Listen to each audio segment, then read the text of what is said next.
So for those of you that have not joined us on a webinar before or aren't familiar with me and my work, my name is Brian Sanderoff, and um, I am a holistic pharmacist, and I practice a non-traditional pharmacy practice here in Hunt Valley, Maryland, a little bit north of Baltimore, and I have a holistic pharmacy and a healing center here.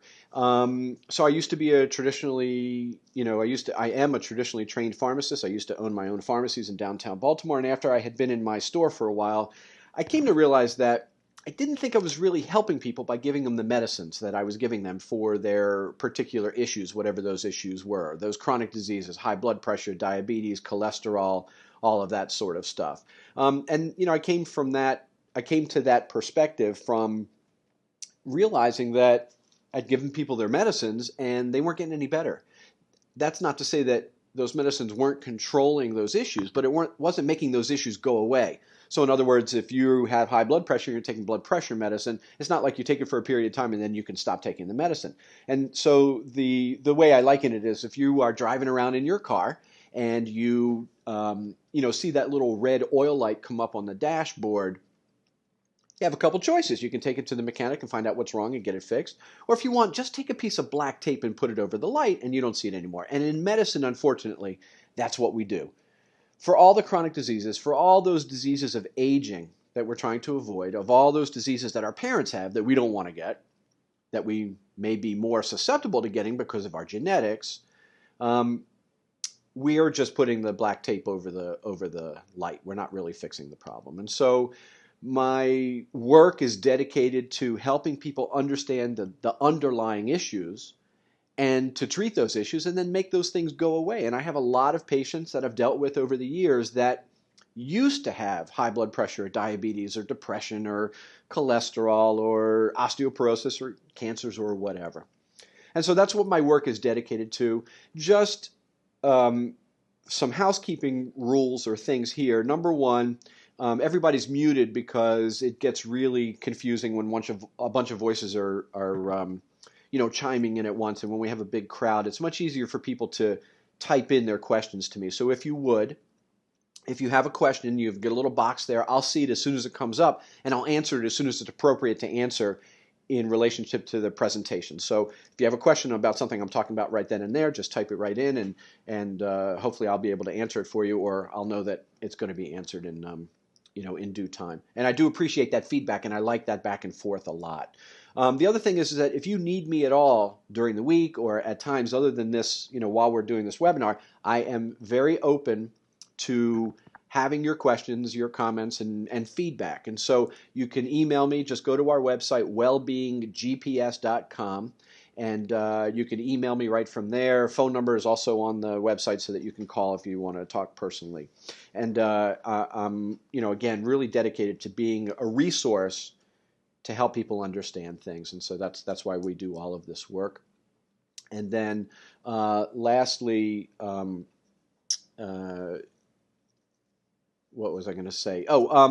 This presentation is recorded. And so I do webinars on a monthly basis and actually going to start doing them a little bit more often. And so after we do them live, if you know somebody that you think this information is useful for, refer them to the website because it'll show up in the archives, and all the old ones that we've done, including vitamin D and stress and cholesterol and sleep and weight loss, are on there so that you can go and listen to. We actually even have our own little YouTube channel. That makes me laugh thinking about that. So they're all recorded, and I would appreciate referrals to people. Rosemary is asking a question, will lupus be discussed? Yes, we will. I will definitely mention not lupus in particular, but autoimmune disease, okay?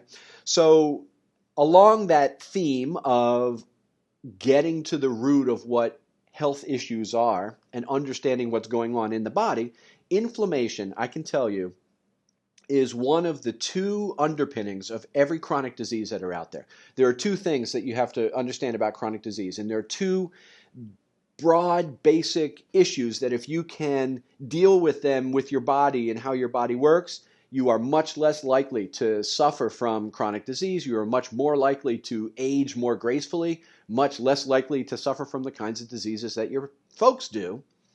And those two things are how your body handles sugar and inflammation. And so today we're going to be talking about inflammation. And I apologize in advance. Sometimes I get a little technical with the biochemistry. I try to make that as understandable for the general public as possible.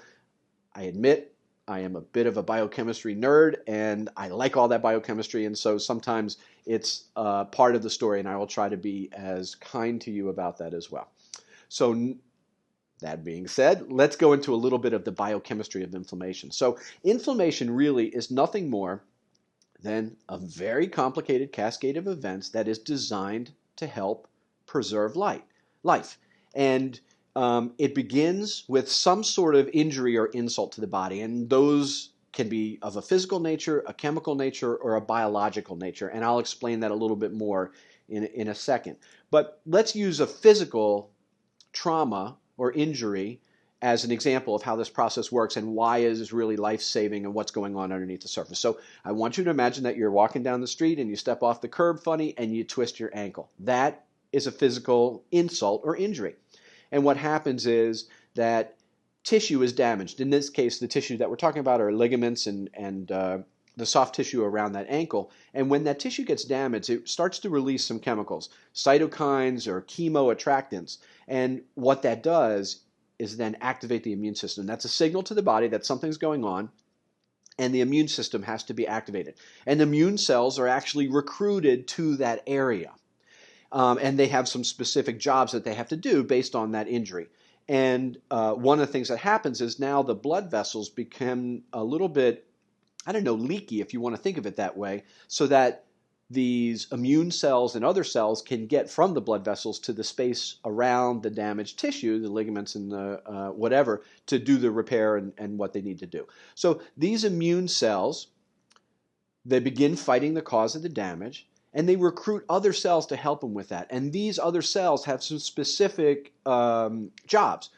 One of those jobs is to alter vasodilation, like I just said, to alter platelet activity so that the platelets can become sticky to help stop any bleeding from damaged blood vessels or whatever, and fibrolytic activity, which means these things that find damaged tissue and break it down so that we can get rid of it and rebuild new stuff.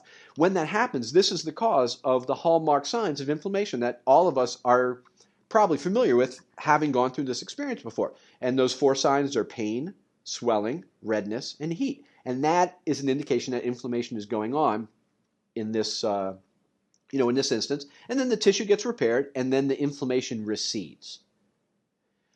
Just a note right here about nonsteroidal anti-inflammatory drugs. And so that includes aspirin and Motrin and naproxen and all those ones that are out there. When you use an anti-inflammatory in response to a chronic inflammation like we just talked about with turning your ankle, you're actually stopping the healing process in its tracks. And again, this is nature working the way it's supposed to be. That inflammation, that pain and redness and swelling, it's the body trying to repair that damage, as well as to tell you to get off of your ankle so that your body can repair. And so what do? We twist our ankle, and then, because we're warriors and we don't want to miss work or, that basketball game or whatever, we take some Motrin, and it stops the swelling from happening, and it stops the pain from happening, and it allows us to be on our ankle more, but it also stops the healing process and actually prolongs that process, and maybe even makes it so that the tissue doesn't get repaired the way it's supposed to, which then makes you more susceptible to turning your ankle or having more injury within that tissue again. So just a little side note about that. So I talked about the triggers of inflammation, and I just gave you an example of the physical. There's also chemical triggers. Those would be things like from the environment, maybe pollen. That's a big trigger of inflammation this time of year. We also have a tendency to call that another name, which is allergies.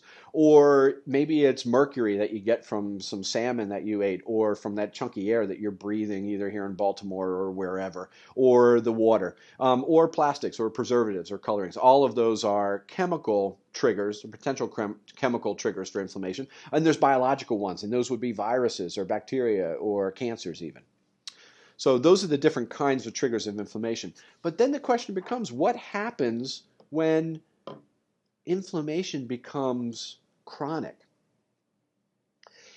Our bodies weren't designed to have chronic inflammation. Our bodies were not designed to handle the situation where we're in a constant state of inflammation. We're supposed to have an injury, we're supposed to have that injury repaired, or an insult, and we're supposed to have that repaired, and then things are supposed to go back to normal. Just like the stress story where, we've got our fight or flight, saber-toothed tiger jumps in the cave, and then eventually the tiger never leaves, but in our world today, that tiger never leaves. Same thing with inflammation. Those triggers never go away, or our body is over responding to those triggers, and then we get chronic inflammation. And the result is not good. What are the effects of underlying? One, immune function, as I talked about. So in the beginning, immune function is actually buoyed by inflammation. But if it's a chronic state of inflammation, one of two things can happen. And this, speaks to Rosemary's question there. Either the immune system gets burnt out and it can't respond to things the way it's supposed to. Then we become more susceptible to problems, colds, flus, cancers, whatever. Or our immune system overreacts and is on a constant state of hyper alert and actually starts fighting against our own body, things that are normally part of us that our immune system ends up attacking. And that's what's happening with autoimmune disease, including something like lupus. Vasodilation. So again, our blood vessels become a little bit leaky. And when that happens, things that should be staying in the blood vessels end up getting in the tissue outside of the blood vessels in between cells. And that, again, is another source of chronic disease. Platelets become sticky too often.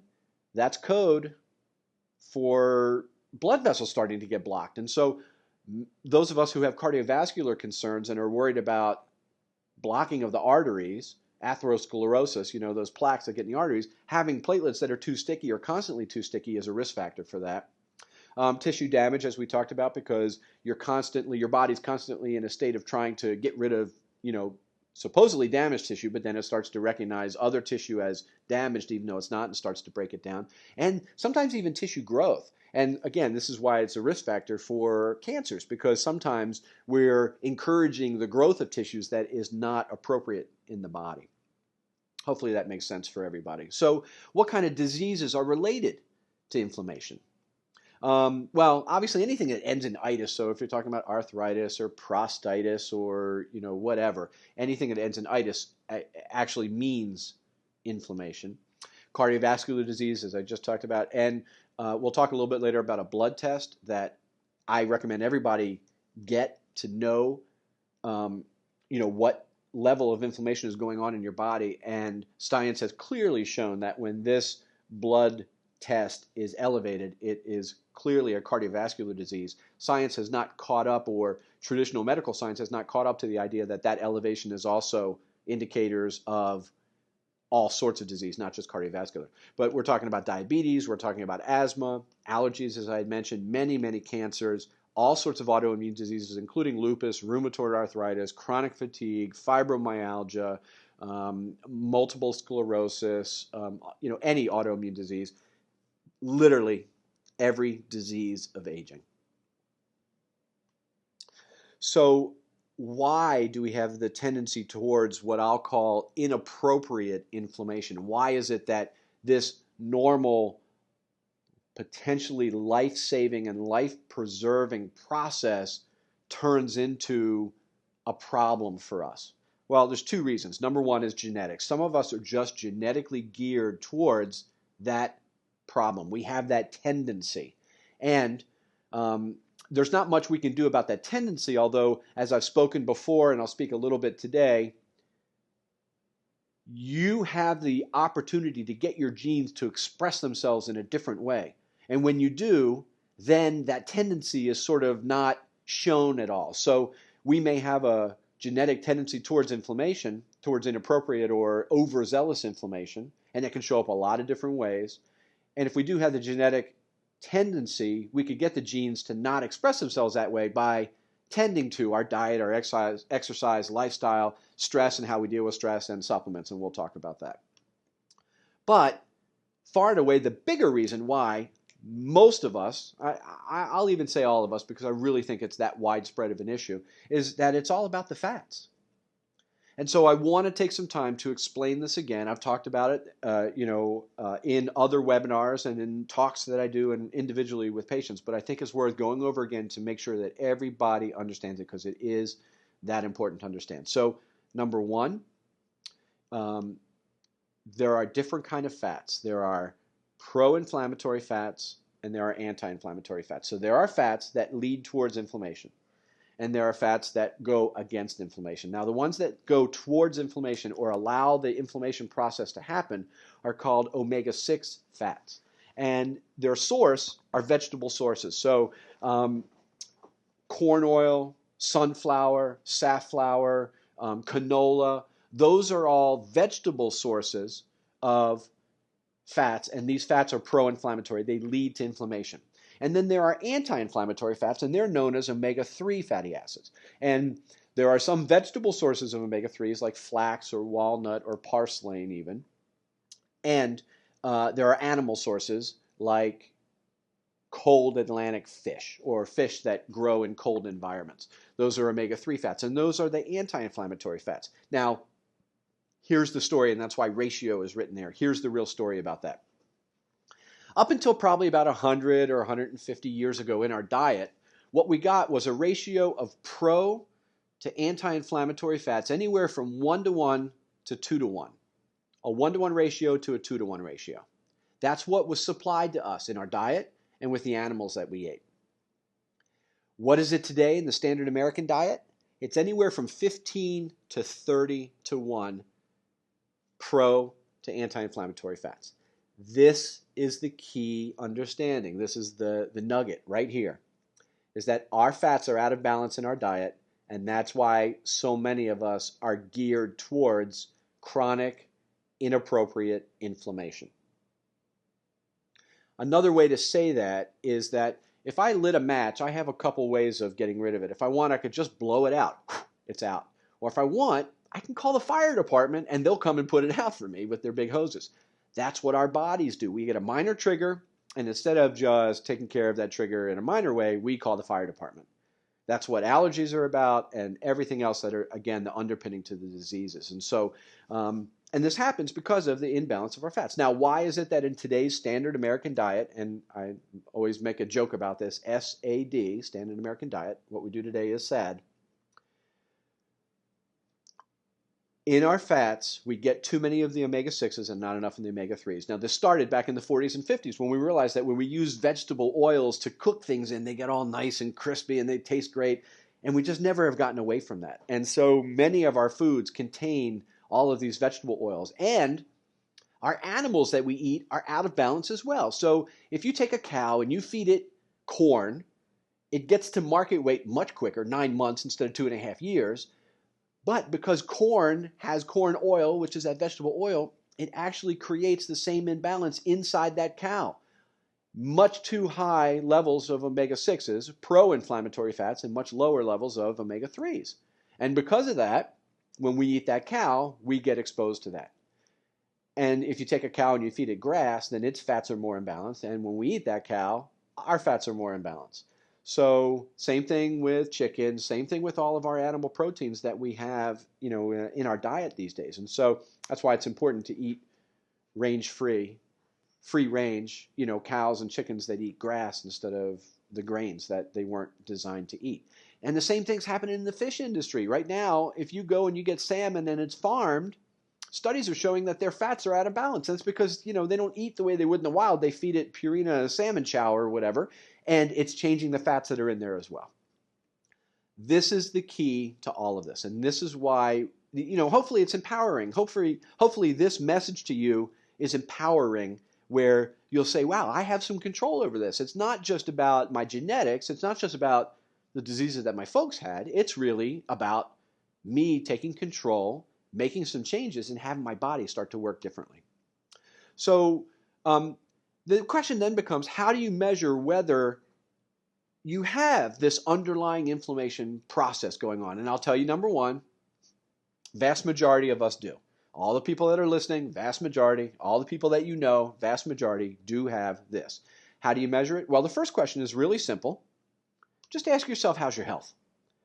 Now, you have to be honest with the with the response there, because I have people who come in as patients and they sit down, and the first thing I say, so tell me, how's your health? And they say, oh, it's great, perfect. And then they open a bag and they take out the 4 prescription medicines that they take.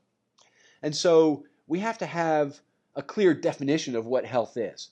Now, if you're on a prescription medicine, and I don't care what it is, your health is not optimal, plain and simple. If there's a need for you to be on a prescription medicine, that is an indicator that your health is not what it could be.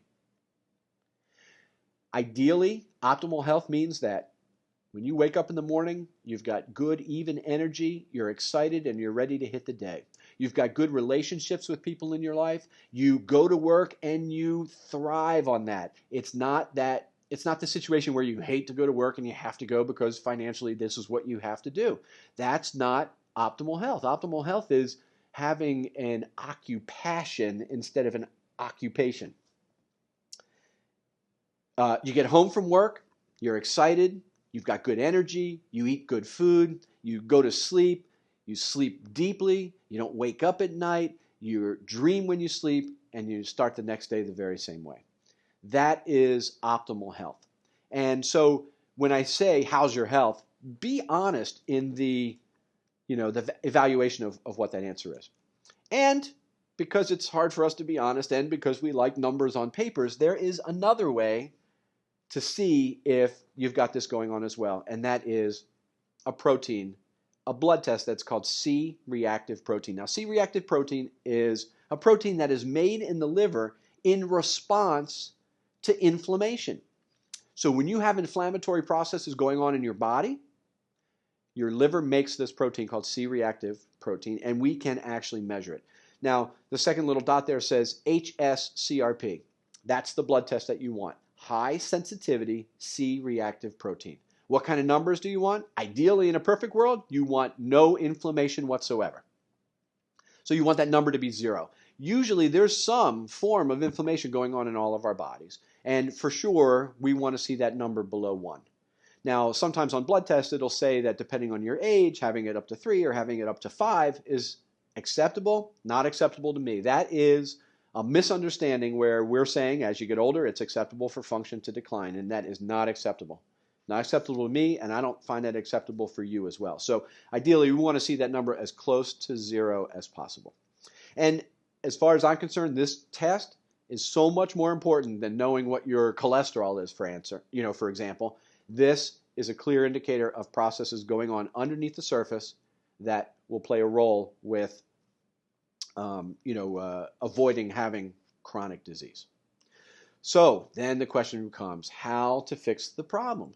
If you do have underlying inflammation, and again, the vast majority of us do, and that's what leads to all of the making of this chronic disease, what do we do to fix that? And this is what we're going to talk about now on the webinar. And I also want to remind people, if you have questions as we're going through this, I've seen a couple new people jump on as we've started. If you have some questions, just type it right into that question box there, and I'll see it, and I will reply to it when it's appropriate to do so. So, okay, how to fix the problem. First of all, we're going to talk about diet. Number 1, you got to get that balance of fats in your diet. And so that means getting more of the omega-3s and getting less of the omega-6s. So we've got to stop eating prepared foods that have all of these corn oils in it, and safflower and sunflower and canola. All of those things are not good for you, and especially out of balance. Let me take one step back, though. You shouldn't eliminate these. Omega-6 fats are important, and your body's ability to make inflammation is important. Again, remember, it's life-saving, and if you didn't have any omega-6s and your body could not make inflammation happen, you would die. You would die, quickly, because your body wouldn't have the ability to understand or detect self from non-self, basically invaders from the outside world, and your immune system would never get activated in response to a bacteria or a virus or a yeast or whatever. So those fats are important, but they have to be in balance. That's the key here. So number 1 is we definitely have to cut down on those vegetable fats. And so take a look at all the foods that we eat that are cooked in those vegetable fats. Take a look at anything that you eat that you're not making yourself that comes out of a package, and look at the ingredients, and you'll see all sorts of vegetable oils in there. That's what I'm talking about here. And number two is then you have to get more of the omega-3s in your diet. And so I'll talk about this a little bit later in the supplement section, but eating fish can get more of those omega-3s. Unfortunately, the state of the world these days is that the fish are sources of lead and mercury and PCBs and all of these things that you really don't want, regardless of where those fish come from. So my personal feeling is that if you are going to eat fish in your diet on a regular basis, they should try to be smaller fish that are lower on the food chain because they don't concentrate these heavy metals as much. So eating sardines, eating smaller fish like that is healthier for you. Herring, that kind of thing. Tuna and salmon, although we like the taste of them, those are much higher on the food chain, and they eat a lot of smaller animals, and so they concentrate those heavy metals in their bodies. Sugar and glycemic index is very, very important and is a very keen trigger of inflammation in your body. So when you eat a food that causes a rapid increase in blood sugar, and that's what the definition of a high glycemic index food is, meaning that it causes your blood sugar to go up quickly, that causes events that lead to inflammation in your body. Basically, that's your body saying, oh, something's not right here, and it triggers inflammation. So, of course, I'm talking about cakes and candies and donuts and cookies, but I'm also talking about those processed and refined carbohydrates. I'm talking about bread and pasta and cereal. Those processed carbohydrates, those processed grains are very high glycemic. They cause your blood sugar to spike very, very quickly. And when that happens, that indicates to the body something is amiss, and the body responds with inflammation. And so we have to get the glycemic index of your food down. And then we also have to explore hidden food sensitivities. And this is, again, also very important. It is, and that's when, we're talking about those physical triggers. So let's say you have a sensitivity to gluten, which is a protein that's in certain grains. What happens is that that partially digested protein gets absorbed into your system when it shouldn't, and that is one of those constant triggers of inflammation. And that's one of the reasons why inflammation never goes away, because if you do have that food sensitivity, you're constantly eating those foods not realizing that you have a sensitivity to it, because it doesn't show up like a typical allergy. Like if you had a peanut allergy, you know it right away because you have a peanut and then you start to get hives or you swell up or you can't breathe or whatever. It doesn't work that way with these food sensitivities. It's much more subtle and much more insidious. So explore hidden food sensitivities. And I tell you that doing food testing, food allergy testing, my clinical experience is that it's not helpful with this. The only way to know for sure if you have a food sensitivity is to avoid that food for a period of time and see what changes. So I'll tell you the most common ones are gluten, dairy, corn, and soy. Those are the most common ones, and the reason is because they're such staples in our diets. And so let's say you get a blood test done, or you've got some sort of symptoms that are, that we would call some sort of chronic disease. And you get a blood test and you see that your C-reactive protein, that CRP, is elevated. You can undertake some things, some diet and lifestyle changes, including some food eliminations, and then get retested and see if that level of inflammation has gone down. Even if that chronic disease hasn't changed or gone away, if the CRP has gone down, that's an indication that the underlying issue is getting taken care of, and eventually your body will adjust and you'll see those diseases start to go away. Question from Rosemary was, does a doctor need to order the HSCRP test? Yes. Yes and no. My recommendation is that when you go and get your blood tested, you request that the doctor monitor your CRP as well. And if the doctor says, oh, you don't need to do that, say, yeah, I do. And I understand what it means as far as the underpinnings of chronic disease, and I want to monitor it. And usually doctors will say, okay. Some doctors say, no, unless you have cardiovascular disease, then we're not going to monitor it. But there actually is a home test kit that you can do as well that we have here in our office. So if that's something that you want, you're more than welcome to call me in the office and I'll tell you about how to do it. It's simple enough. It's a test kit that I send you. You stick your finger, you go through this little process, you send it off, and then the results come back to me, and then you and I have a conversation about it. And I'm happy to help you with that if you'd like. But I'd rather see your insurance pay for it than you have to pay for it out of pocket. So, okay, that's the whole dietary part of it. How about The next thing, that is fix your gut. Now, I talked about how food sensitivities, what happens is you get this thing that's called leaky gut syndrome. And what that is it's a syndrome where the gut cells, as gatekeepers to not allow things to get absorbed into your system that shouldn't get absorbed, it goes haywire. It doesn't work the way it's supposed to. Literally, the cells sort of get leaky. And so what should get absorbed after you've eaten and digested foods are the breakdown products of those foods, vitamins and minerals and phytonutrients and individual amino acids that come from proteins and individual fats that come from fats and starches and sugars. Those are the things that should get absorbed as they get broken down. But what happens is digestion doesn't work properly and you partially digest some things like proteins. So you have these smaller chains of amino acids. And as the gatekeeper should say, nope, you don't belong in. You can't pass through this barrier. But because of leaky gut, it does get absorbed. And when that happens, it's a foreign invader. The body looks at it and says, I don't know what that is, but it doesn't belong here. I do not recognize you, sir. And I'm gonna call in the troops to take care of you. And so the way to reverse leaky gut is to put some attention to the bacterial environment in your gut. You should have a proper mix of the good bacteria that live in your gut. Digestion has to work properly, and oftentimes for many of us that means taking a digestive enzyme when we eat. And dealing with stress, because when you're under stress, you are constantly shunting blood away from your gut tissues. And when you do that, your gut tissues cannot get proper nutrition to reproduce properly, and then they get leaky. So that's the fix your gut problem or fix your gut issue. How about exercise? Very important. Now, obviously, this is important for many, many reasons, but specifically with inflammation, fat cells produce inflammatory factors.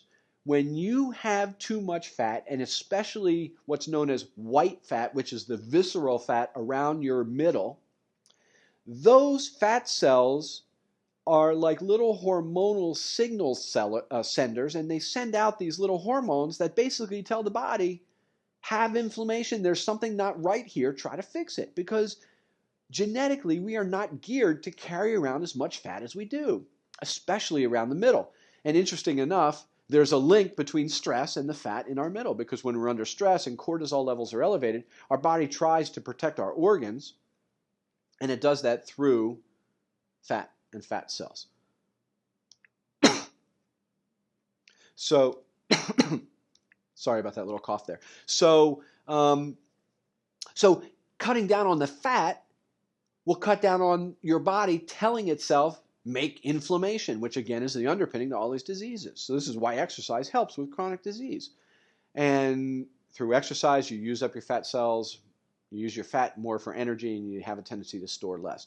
Also, when muscles are used, they produce chemicals that are anti-inflammatory. And so when you exercise, not only are you cutting down on your fat, but you're increasing your muscles, and that is a double way of cutting down on inflammation in your body. Lifestyle issues, very, very important. So number one, I mentioned stress a little bit. Obviously, stress is very important to everything in health. It's one of those things that gets genes to express themselves in a negative way, causes hormonal imbalances. And I would refer you to the webinar that I did specifically on stress so that you can get into this a little bit more. But just understand that when you're under chronic stress, it's one of those keys that ultimately leads to inflammation. You know the most common time for somebody to have a heart attack? It's Monday morning. And so, yeah, we're not happy about going to work. It's the daily grind, blah, blah, blah. And that's what, starts that triggers that cascade of events that leads to having that heart attack ultimately. So stress, very, very important. Sleep, again, very, very important. There's specific time during the night that your body wants to rebuild and repair, and that's between 10 p.m. and 2 a.m. And being asleep during that time is key to your body being able to regenerate and repair appropriately. And for every hour that you miss during that time, you need 2 hours of sleep to make up for it. And again, I'll refer you to the webinar that I did. It's on our archive to learn more about this. But when you're not sleeping properly, it's tremendously stressful to your body, which then causes that whole cortisol thing, which leads to inflammation. And I put smoking up here, and it really drives me crazy that I have to even mention it, because My personal belief is there's not a person alive in this country that's smoking a cigarette that doesn't understand that it's bad for them. So if you're smoking, stop. Find a way to quit smoking. Find another way to deal with your stresses or whatever, if that's what it's about. Okay, the next section in how to fix a problem has to do with supplements. And there's a couple that I'm going to mention here, and these are general guidelines for people. Number one, healthy fats. Again, I told you that really one of the major reasons why we have this tendency towards inflammation is because of imbalance of fats. And I also told you that it's very hard to fix this from diet alone. I do recommend that you cut down on the vegetable oils in your diet. And I do recommend that you try to get those healthy omega-3 fats from your diet, and that the animal proteins that you eat come from animals that eat more the way nature intended them to do, so that their fats are more in balance. So if you go out and you catch a deer in the wild, or a rabbit, or you're eating free range chicken and beef, that's a much healthier way to do it. And eggs and dairy, it's a much healthier way to do it. And because of how much of a problem this is, I think that you need to supplement with extra healthy fats. And so I'm talking about fish oil here, and I want to make a distinction between vegetable sources of omega-3s and animal sources of omega-3s. And again, a little bit technical biochemically, but it's good to understand. The fats that your body uses are called EPA and DHA. Those are the anti-inflammatory omega-3 fats, EPA and DHA. When you're using a vegetable source of omega-3s like flax or walnut, what you're getting is a different fat, which is called ALA. And your body has to convert the ALA into EPA and DHA to get that anti-inflammatory effect. Many people, as they age, and the more out of balance your fats are, the less likely you are to do that conversion. When you use an animal source like fish oil, the fish has already done the conversion for you. They take the vegetable source of these fats, which for them is algae, and then they've already converted it into EPA and DHA, which is the fats that your body uses. And so far and away, you're going to get much better results from using fish oil than you will from flax oil. So there's a bunch of different forms of fish oil out there. You want to make sure that what you're using is potent. I will tell you that my favorite one to use is by a company called New Chapter, called Whole Mega. And they treat the fish in the oil in processing. They treat it in a food source way that helps it maintain all of its properties that nature intended. And in fact, that particular product has like 14 different omega fats in it. And they're all healthy for you. They're all good and balanced the way nature intended. And so studies have shown on that particular product lowering of C-reactive protein. By the way, also showing that it incorporates into the cell membranes, which is what we want. It also lowers LDL, raises HDL, lowers triglycerides, and helps to affect inflammation in your body. And so that's a really good product to use. 2 capsules twice a day is a dosage that I take and use with many of my patients as well. So that's the healthy fat issue. Anti-inflammatory herbs. There's a bunch of different anti-inflammatory herbs out there. Turmeric, ginger, rosemary, boswellias, a whole bunch of different ones. And so you could find a good turmeric or ginger. I like to use combination products. And again, our friends at New Chapter make a product which is called Zyflamend, Zyflamend. And this is something that I recommend for many, many people to take on a regular basis. And again, studies showing lowering of C-reactive protein while taking this. There are enzymes that are anti-inflammatory. Bromelain is one of them. Many people have experience of using bromelain, which is the enzyme that's in pineapple, to be helpful for physical injuries. Now, I want to make a distinction here because, I told you about anti-inflammatories, non-steroidal anti-inflammatories like Motrin or Naproxen or aspirin even, interfering and actually stopping the healing process. Well, enzymes, digestive enzymes, are helpful not in stopping the inflammation process, but actually hurrying the body through that process. So, bromelain and other pancreatic digestive enzymes, when you take them and you've got inflammation in a joint, like if you had turned your ankle, they actually aid in the breaking down of the damaged tissue, which is what hurries this process along, and that's why it's helpful for it. And so there are some products that you can use that way. Those should be taken on an empty stomach, not with food. You're not taking them to help with the digestion of food. You're actually taking them on an empty stomach so that they get absorbed and used throughout your system systemically, if that makes sense to you. And then I also just want to mention vitamin D. And I will tell you that, again, I did a really nice, complete webinar about vitamin D that's on the archive, and I would encourage you to learn more about it and understand it. But vitamin D is one of those nutrients that is a key genetic expression regulator. And it actually plays a role with the expression of over 2,500 genes in our bodies.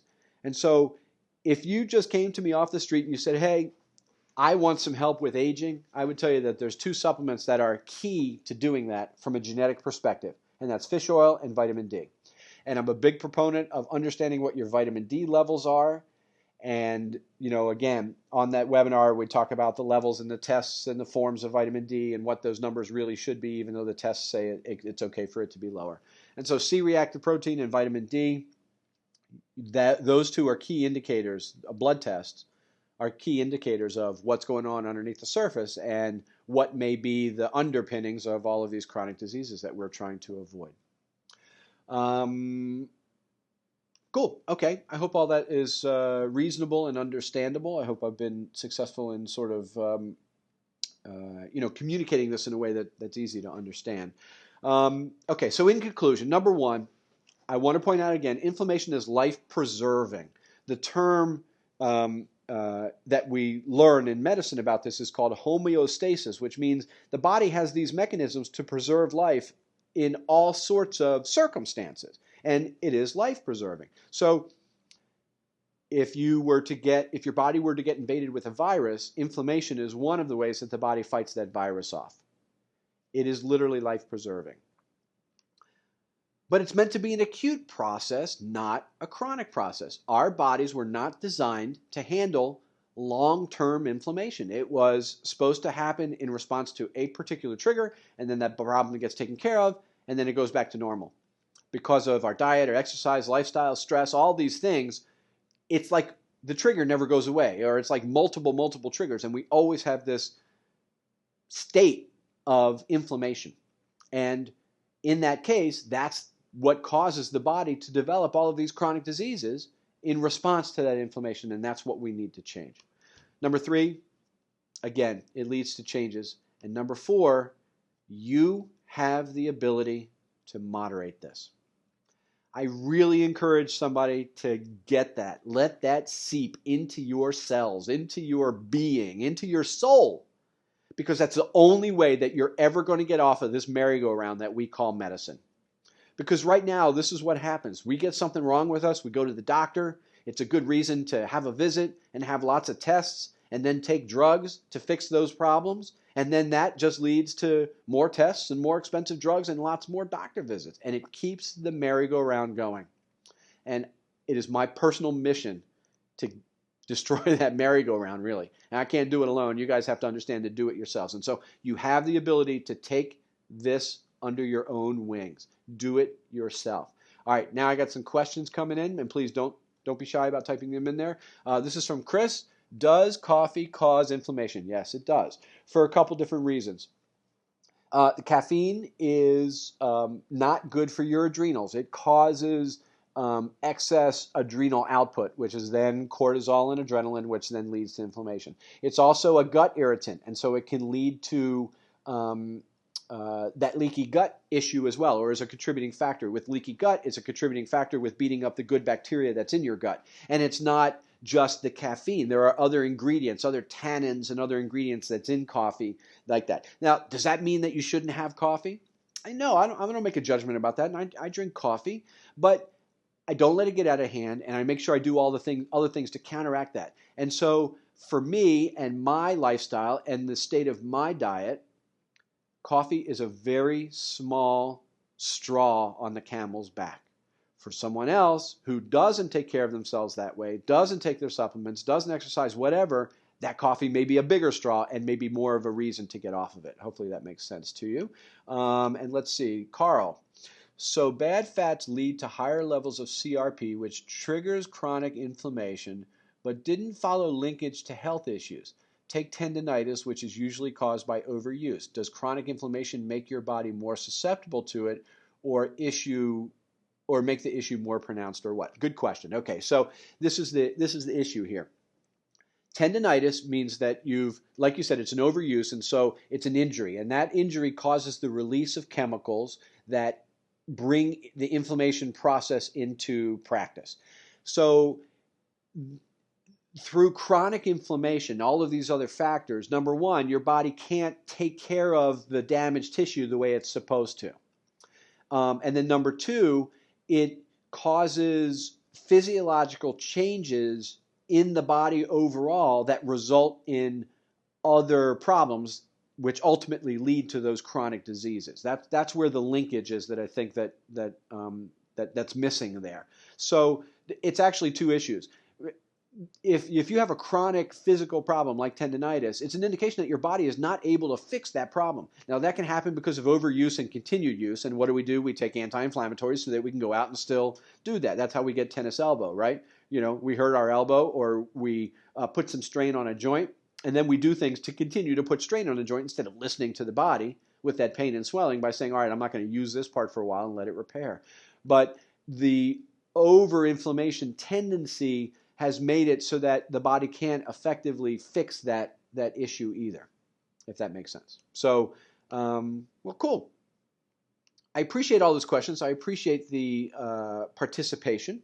So let me tell you that again. We've got on the website, wellbeinggps.com, we've got all of our old recordings there. And so there's a listing of some of them there, and there's other ones as well. So I encourage you to continue to check back, because I'm also going to be recording some that I don't necessarily do live with people that are on there. One of them coming up very soon, which is called The Essential Six.